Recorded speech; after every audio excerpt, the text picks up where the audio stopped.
Chapter 6, Section 1 is over chromosomes and meiosis. Key concept: gametes have half the number of chromosomes that your body cells have.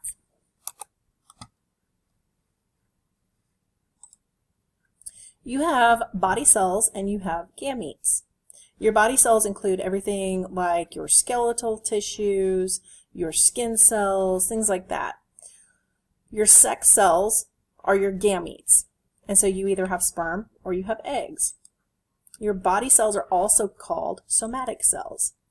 Those germ cells can develop into gametes. Germ cells are located in the ovaries and testes. They're not mature eggs or sperm yet, but they will be. The gametes are sex cells, egg and sperm. And the gametes have DNA that can be passed to offspring. The key with those is they contain exactly half the amount of chromosomes that your regular somatic cells contain. Your cells have autosomes, which we're talking chromosomes now, autosomes and sex chromosomes. So for human beings, we have 23 pair for a total of 46 chromosomes. Here we can see during mitosis, they took a snapshot. Scientists will colorize them and pair them up together so that they can compare your chromosomes, and we call this a karyotype. A homologous pair of chromosomes has the same structure. For each homologous pair, one chromosome comes from each parent.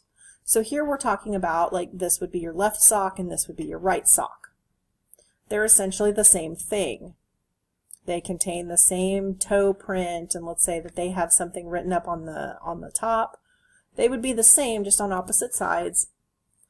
And during the cell division process, when the DNA makes a copy of itself, each one of these chromosomes has made a copy, and it's kind of hard to see there, but you can kind of tell. There is an exact replica of this chromosome. We call those sister chromatids.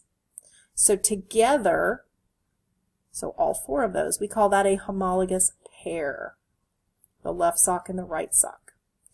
So each one of those comes from each one of your parents. Chromosome pairs 1 through 22 are called autosomes. So 1 through 22. Now, how did they get those names? Well, because some scientists decided that they should probably put them in size order from the biggest to the smallest and then just number them. So that's how they got those numbers. The sex chromosomes determine gender in mammals. So an X is present in all organisms. The Y is what designates the organism as being a male. Now, if you look carefully, it doesn't really look like a Y. It's kind of just a shortened version. There's not as much DNA there. But it's the XY that designates this as a male. If it was an XX, it would be a female. So body cells are diploid in number, and gametes are haploid in number. We've talked a little bit about this in the past. Fertilization between the egg and the sperm occurs in sexual reproduction. So the egg and the sperm are haploid numbers. When they combine in sexual reproduction, they create a diploid number. Those diploid cells have 2 copies of every chromosome. Body cells themselves are diploid. Half the chromosomes come from each parent. So your body cells are what we call a 2N or diploid number. Those haploid cells, those sex cells, have 1 copy of every chromosome. So they don't have pairs of chromosomes. They have 1 copy of it. The gametes are haploid. The gametes have 22 autosomes and 1 sex chromosome. The chromosome number has to be maintained in animals, because if we don't reduce the number of chromosomes at some point, that number is just going to keep growing exponentially, and you're going to end up with too much DNA and not enough cell. So many plants will actually contain more than 2 copies of each chromosome, but humans have to have 1 pair of each of their chromosomes. Now, in nature, obviously, there are always things that happen. There's always loopholes. Sometimes human beings can have a situation where we have 3 chromosomes. Instead of a pair, there's 3. And we call that trisomy. And it generally leads to some pretty serious developmental disorders. A lot of times those individuals that have a trisomy won't live a very long life. Mitosis and meiosis are the types of nuclear division that make different types of cells. So mito goes through mitosis. So my somatic cells go through mitosis to make more of themselves. Meiosis is the process, or meiosis, is how my sex cells will make more of themselves. So girls, you were born with all of the egg cells, those immature egg cells, that you are ever going to have in your entire lifetime.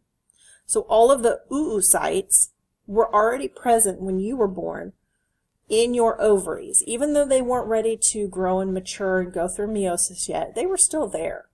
So technically, in kind of a weird way, your cells were there in your mom while she was pregnant with you.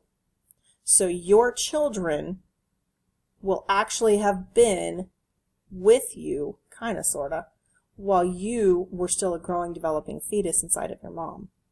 So it's kind of creepy to think about it that way.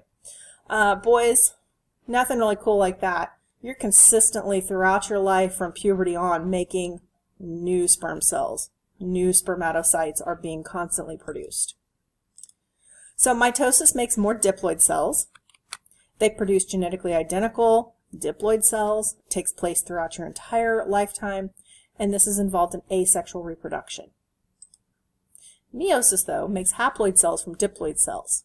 So it starts off the same as mitosis, but it occurs in sex cells, and it's going to produce gametes, which, if you remember from a few slides ago, a gamete is going to contain half the number of chromosomes that the rest of your cells contain.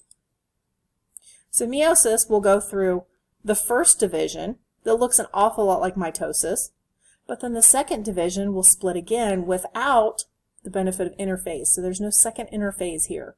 We're not going to make copies of everything else. We're just going to split it and then split it in half again. Now this only takes place at certain times in the organism's life cycle, and this is involved in sexual reproduction.